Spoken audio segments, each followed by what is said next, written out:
সহযোগিতা কামনা করে আজকে আপনাদের সবাইকে শুভেচ্ছা বক্তব্য শেষ করছি এবং শুভকামনা। বিভিন্ন অসংগতি নিয়ে কাজ করা যাতে সাধারণ মানুষজন উদ্বুদ্ধ হয়।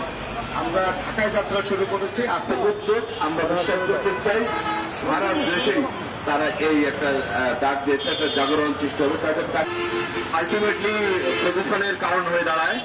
তো সুতরাং কিছু যখন নেওয়া হয়েছে পৃথিবী থেকে তাকে ফিরিয়ে দেওয়াটাও আমাদের কর্তব্য। এর সকল অসঙ্গতি তারা আমাদের চোখের সামনে তুলে ধরে এবং সংশোধনের একটি সুযোগ তারা সৃষ্টি করে দেয়। সম্মানিত